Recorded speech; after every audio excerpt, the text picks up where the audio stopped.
प्रियजनों नमस्कार। मैं एस्ट्रोज्ञानी अपने YouTube चैनल ज्योतिष प्रकाश पुंज में आपका हार्दिक स्वागत करता हूं। दोस्तों, पूरी नवरात्र अपने आप में अद्भुत है। माँ की भक्ति के लिए, माँ की कृपा प्राप्त करने के लिए, सिद्धियां प्राप्त करने के लिए अद्भुत है। परंतु नवरात्र में भी अष्टमी और नवमी दो तिथियां ऐसी होती हैं जो अपने आप में विशेषतः फलदायी, फल प्रदायक होती हैं, जिनमें कोई मुहूर्त या कोई भी चीज़ देखने की आवश्यकता नहीं होती है। और इस बार की जो अष्टमी है वो अपने आप में अद्भुत है, क्योंकि इस बार की अष्टमी बुधवार को पड़ रही है। और जब बुधवार को अष्टमी पड़ती है तो ऐसी अष्टमी को हम बुधाष्टमी कहते हैं। दोस्तों, बुध ग्रह राजकुमार की संज्ञा ज्योतिष में प्राप्त है, वाणी का कारक होता है। और किसी भी चीज़ को सिद्ध करने के लिए आपकी वाणी सिद्ध होनी चाहिए, क्योंकि हम कुछ भी सिद्ध करेंगे तो उसका सबसे पहले इफेक्ट हमारी वाणी पे आता है। बुध को हम फाइनेंस से भी देखते हैं। मैंने कई बार अपने ज्योतिषी कार्यक्रमों में बतलाया है कि वाणी और पैसा दोनों बुध के पास है। बुध भी अच्छी मात्रा में पैसा प्रदान करता है। कपड़े का व्यापार जो लोग करते हैं, गारमेंट्स का कार्य करते हैं, इंटीरियर का काम करते हैं, मेडिकल इक्विपमेंट का कार्य करते हैं, डॉक्टर्स हैं, सर्जन हैं, ऐसे लोगों के लिए विशेष तौर पर विशेष प्रभावी ये अष्टमी रहने वाली है। या जो लोग वाक सिद्धि चाहते हैं, माँ बगुलामुखी की आराधना करना चाहते हैं, ऐसे लोगों के लिए ये अष्टमी बहुत ही ज़्यादा महानतम रूप में है। वीडियो पूरा देखिएगा। मैं संपूर्ण जानकारी आप लोगों को दूंगा, इसीलिए मैं इस वीडियो को शूट कर रहा हूँ, ताकि और इस समय शूट कर रहा हूँ दोस्तों, रात्रि का लगभग 11:30 बज रहा है। मैं आप लोग के प्रेम के कारण शूट कर रहा हूँ ताकि कोई भी चीज़ मिस ना हो। तो चलिए वीडियो की शुरुआत करते हैं। कब लग रही है अष्टमी? अष्टमी लग रही है दोस्तों 12 अक्टूबर को रात्रि में 12:37 पर। कब तक रहने वाली है? 13 अक्टूबर को रात्रि में 8:06 तक अष्टमी रहेगी। उदया तिथि मान्य होती है, इसलिए जो लोग पहला और आखिरी व्रत करते हैं वो अष्टमी का पूजन 13 अक्टूबर दिन बुधवार को करेंगे।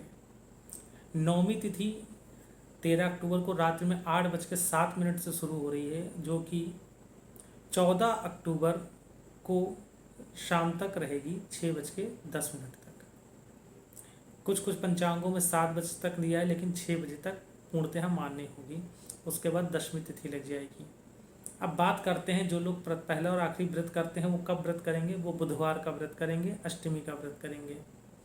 कन्या पूजन पर मैंने वीडियो बना रखा है, कौन से राशि के अनुसार क्या करना है, वो आपका लिंक आपको डिस्क्रिप्शन में मिल जाएगा, आप जाकर देख सकते हैं। अब बात करते हैं कि कैसे आपने अगर मान लीजिए अष्टमी का व्रत कर लिया या नवमी का व्रत कर लिया, तो आपको कैसे हवन करना है, कैसे क्या करना है, ये चीज़ें कैसे निर्धारित करेंगे, उस पर चर्चा करते हैं। पूरी बातें ध्यान से सुनिएगा। देखिए दोस्तों, बात करते हैं जो लोग पूरे व्रत कर रहे हैं पहले उनकी। जो पूरे व्रत कर रहे हैं वो रात्रि में 13 की रात में ही, अर्थात बुधवार को रात में 8:07 पर नवमी तिथि लग जाएगी। तो अगर आप नवमी, क्योंकि उदया तिथि हम लोग क्या मान्य होती है, तो हम बृहस्पतिवार की सुबह पूरा दिन नवमी तिथि रहने वाली है। आप कभी भी नवमी तिथि का हवन कर सकते हैं। अगर आप पर डे पूरे व्रत कर रहे हैं तो आप पूरे दिन में कभी भी व्रत का पारण कर सकते हैं, कभी भी आप हवन कर सकते हैं। अगर देखा जाए तो अभिजीत मुहूर्त का चयन करिए। बृहस्पतिवार के दिन अति श्रेष्ठ रहेगा। 11:35 पर अभिजीत मुहूर्त शुरू हो जाएगा। यही काल सबसे बेस्ट है। आप हवन करें, हवन करने के उपरांत कन्या भोज करें। लगभग इस काम में आपको 2 या 3 बजे तक समय हो जाएगा। उसके उपरांत आप अपने व्रत का पारण कर सकते हैं। दोस्तों, 6:10 के बाद बृहस्पतिवार के दिन पारण नहीं होगा। क्यों? क्योंकि दसवीं तिथि लग जाएगी, और दसवीं में पारण करने से शास्त्र कहता है कि आप अगर दसवीं में पारण करते हैं तो आपको नवरात्रि का तिल मात्र भी फल प्राप्त नहीं होगा। तो ऐसी स्थिति में आपको 6:10 के पूर्व ही नवमी तिथि में पारण करना है।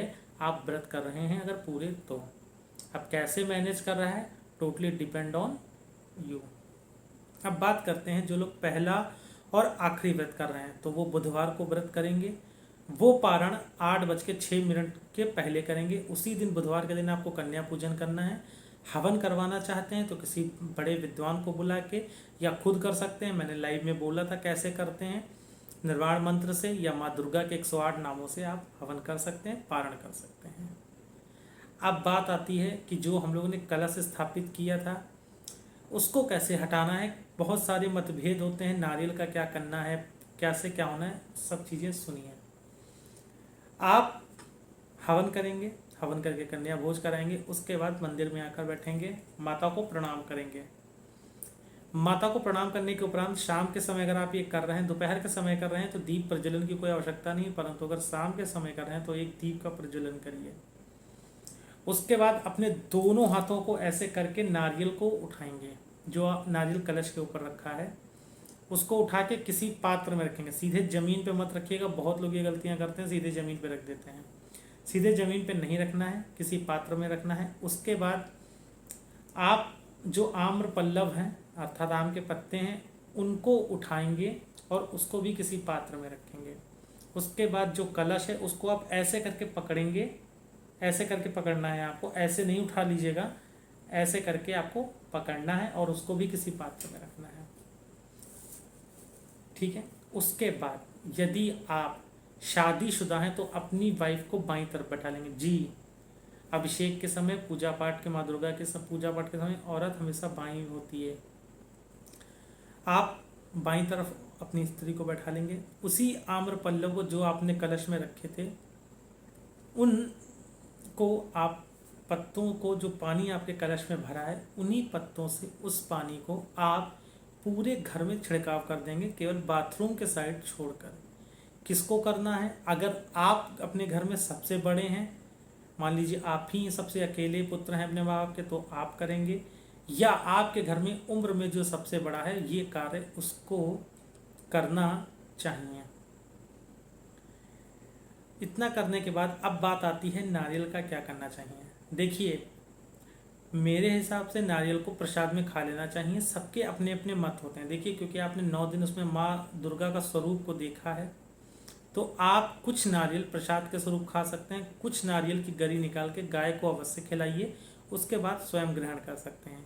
अगर आपका मन गवाही नहीं दे रहा है, देखिए ये आपके ऊपर डिपेंड है, अगर आपका मन गवाही नहीं दे रहा तो फिर उस नारियल को आप जल प्रवाह कर दीजिए माँ दुर्गा को स्वरूप मानकर। परंतु प्रसाद स्वरूप ग्रहण करना अति उत्तम है, क्योंकि उसमें माँ दुर्गा का आशीर्वाद संलिप्त होता है, ठीक है।